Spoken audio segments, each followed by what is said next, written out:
Bienvenue. Aujourd'hui, on plonge dans une affaire qui a marqué les esprits.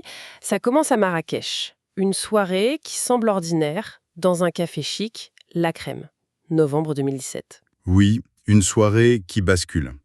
Une fusillade éclate, un jeune homme est tué. C'est ça. Et ce qui, au départ, ressemble peut-être à un fait divers, tragique, un drame local, ça s'avère beaucoup, beaucoup plus complexe. Ah oui, on est loin du simple fait divers. Ça nous entraîne dans des ramifications internationales, des réseaux criminels, une guerre des gangs aux Pays-Bas. Et au cœur de tout ça, une tragique erreur d'identité.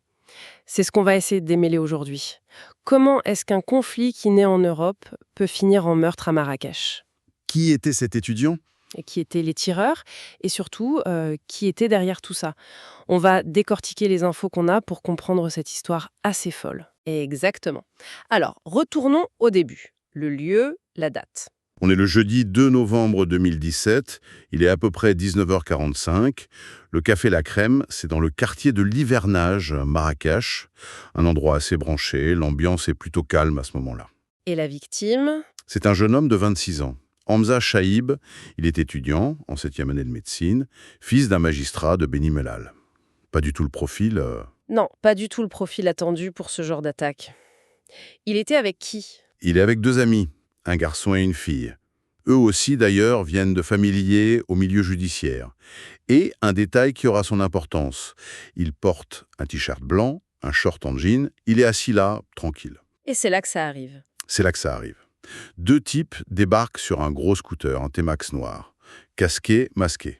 Le T-Max, souvent associé malheureusement à ce type d'opération. Exactement. Et là, ils n'hésitent pas. Ils ouvrent le feu directement sur la terrasse, vers la table du jeune homme. Les conséquences sont immédiates, j'imagine. Terrible. L'étudiant est touché en plein cœur, mortellement. Son amie, elle, est gravement blessée à l'abdomen. Et c'est la panique générale, évidemment. Oui, le chaos. Le chaos. Un témoin a raconté avoir entendu les détonations, cru à autre chose au début, des pétards peut-être, avant de réaliser. Et très vite, les forces de l'ordre arrivent en masse. Police, PJ, la scientifique, tout le quartier est bouclé. Le lendemain matin, le Maroc se réveille sous le choc. J'imagine les réseaux sociaux. Ah oui, ça s'enflamme. Que s'est-il passé à Marrakech? Fusillade à la crème. Les photos de la scène, malheureusement, circulent. Et on identifie la victime, Hamza Chaïb. Et là, c'est l'incompréhension totale. C'est ça, un étudiant en médecine, bientôt médecin, fils de magistrat, aucun casier, pourquoi lui? Qui pouvait lui en vouloir? Ça n'a aucun sens. Et très vite, pourtant, la thèse du règlement de compte circule, pas l'acte terroriste. Oui, des témoins sur place insistent, ça ressemblait à une exécution ciblée, un règlement de compte, mais ça ne colle pas du tout avec la victime. Alors, règlement de compte contre qui? Le mystère s'épaissit. Et c'est là qu'arrive le premier élément de réponse. Terrible. La clé de tout, en fait. Ce n'était pas lui la cible. Hamza Chaïb s'est juste retrouvé au mauvais endroit au mauvais moment, assis à la place d'un autre. C'est une effroyable méprise. Une erreur sur la personne. Mais alors, qui? Qui était visé? La vraie cible, c'était le propriétaire du café La Crème, Mustapha F., surnommé Moès. Le patron du café lui-même. Lui-même, originaire de Nador, dans le Rif, et d'après les enquêtes, un acteur présumé très important du trafic de drogue entre le Maroc et l'Europe, surtout les Pays-Bas, la Belgique. Ok, donc un profil très différent de l'étudiant. Bah oui, radicalement différent. Il serait lié à un gang appelé Scarface, lui-même en conflit ouvert avec la fameuse Mokro Mafia néerlandaise. On parle d'une fortune immense, des milliards de dirhams investis un peu partout, y compris ce café La Crème à Marrakech. D'accord. Et les tueurs, on sait qui ils étaient? Oui, l'enquête a permis de les identifier assez vite après leur arrestation. Deux hommes. Le premier, Gabriel Edwin R., 24 ans, né en République dominicaine mais citoyen néerlandais. Ok. Et le second, Chardion Zier, 29 ans, lui originaire du Suriname mais résident néerlandais aussi. Deux profils déjà connus des services de police aux Pays-Bas. Connu pourquoi? Pour pas mal de choses. Vol d'argent, de voitures, de bijoux, attaques de commerce. Ils se sont d'ailleurs rencontrés en prison, là-bas. Classique, malheureusement. Oui. Et à leur sortie, ils ont monté un duo, spécialisé dans les vols à main armée, toujours masqués. Mais ils ont évolué, si on peut dire. Évolué. Ils sont passés du statut de voleur à celui de tueur à gages. Ils proposaient leurs services pour des vols, des enlèvements, des règlements de compte. Apparemment, on pouvait même les contacter via le dark web. Carrément. Oui. Et c'est comme ça qu'ils se sont connectés avec les mafias néerlandaises et belges, notamment celles qui gèrent le trafic de cocaïne. Et c'est par ce biais qu'ils ont été recrutés pour l'opération à Marrakech. Ok, donc on a les tueurs, on a la vraie cible, mais pourquoi? Pourquoi vouloir tuer Moès? Il faut revenir sur cette guerre des gangs, la Mocro-Mafia, Scarface. Exactement. Pour comprendre le mobile, il faut comprendre ce conflit. La Mocro-Mafia, c'est une organisation criminelle ultra puissante, basée aux Pays-Bas, majoritairement dirigée par des Néerlando-Marocains. Leur spécialité? La cocaïne. Ils en importent des tonnes d'Amérique latine, souvent via le port d'Anvers en Belgique. Et ils sont connus pour être impitoyables. Le chef présumé, à l'époque, c'est Ridwan Taghi. D'accord. Et qu'est-ce qui déclenche la guerre? Avec Scarface, le gang de Moressa? Tout part d'un incident majeur, vers 2012. Une énorme cargaison de cocaïne de la Mocro-Mafia, plusieurs tonnes, disparaît au port d'Anvers. Disparaît, volé, saisi? Au début, ils pensent à une trahison interne, un contact chez les douaniers peut-être. Mais très vite, ils comprennent. La drogue n'a pas été saisie par la police. Elle a été volée. Par qui? Par des rivaux. Et principalement, c'est ce que l'enquête montrera, par le gang Scarface, le gang de Moès. Eux aussi sont d'origine marocaine, surtout du Rif. Ils ont réussi un coup énorme en détournant cette cocaïne et en la revendant. Ah, oui, là ça ne pardonne pas dans ce milieu, hein. Pas du tout. C'est l'étincelle.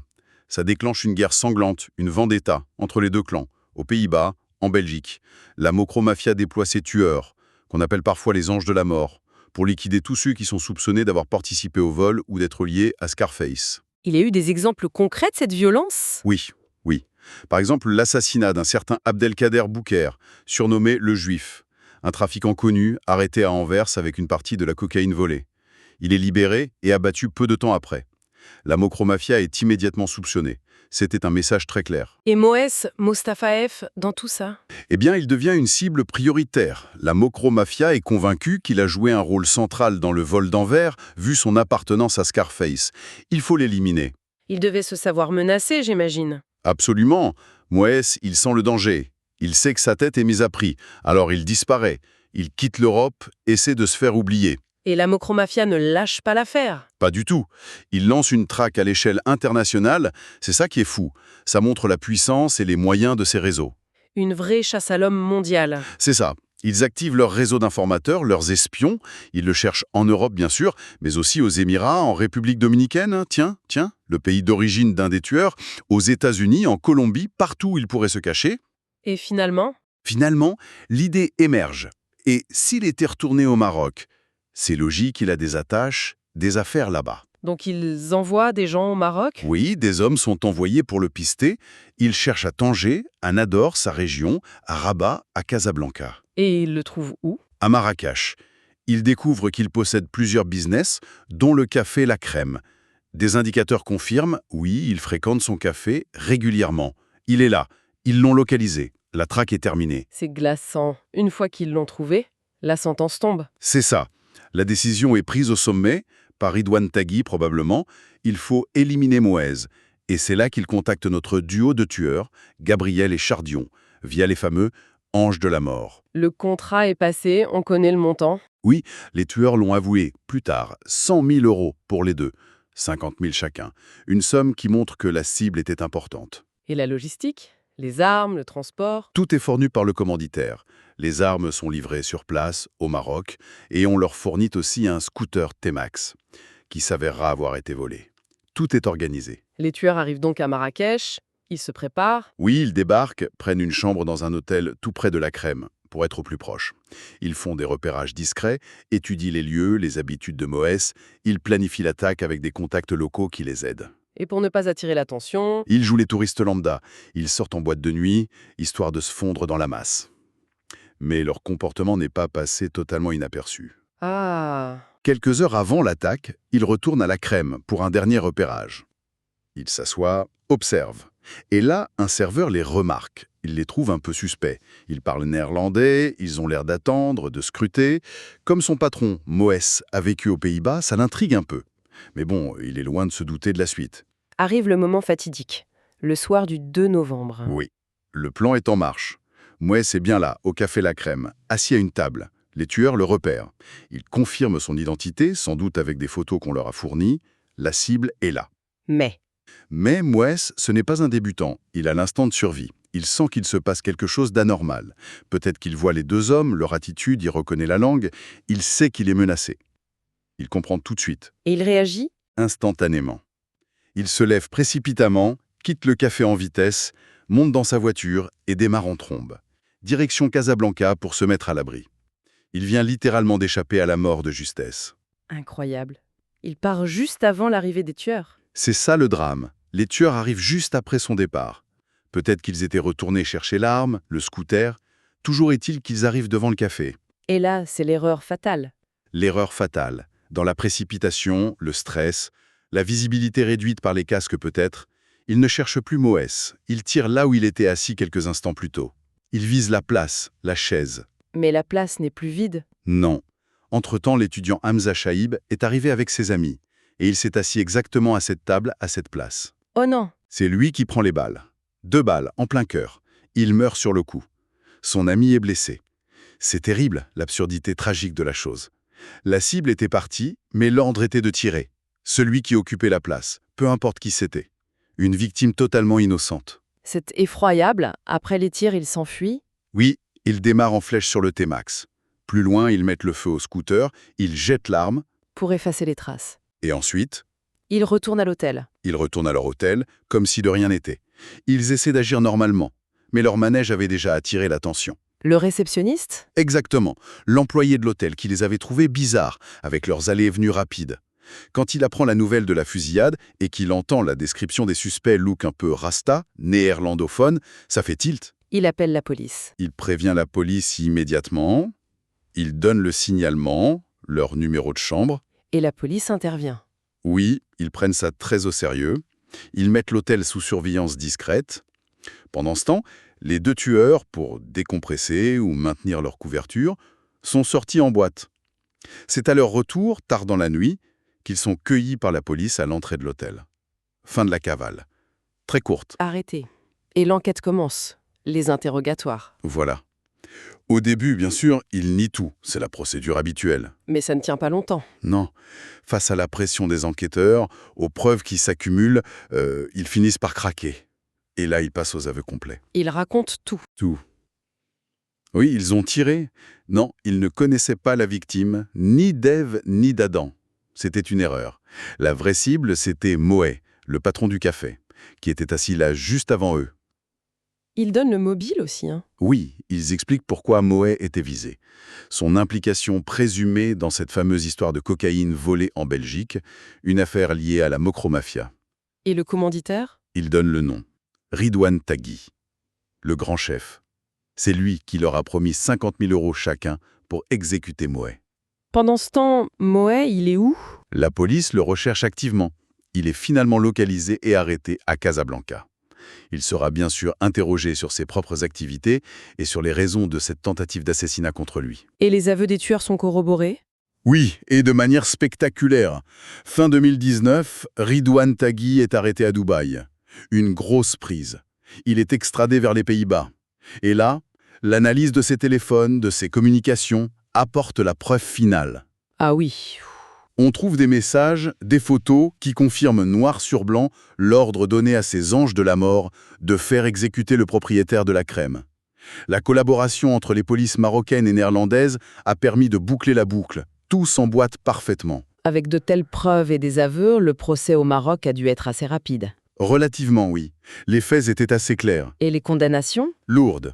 Pour les 2 exécutants, Gabriel R. et Chardion G., reconnus coupables de l'assassinat de l'étudiant et de la tentative sur son ami, la peine de mort. La peine capitale?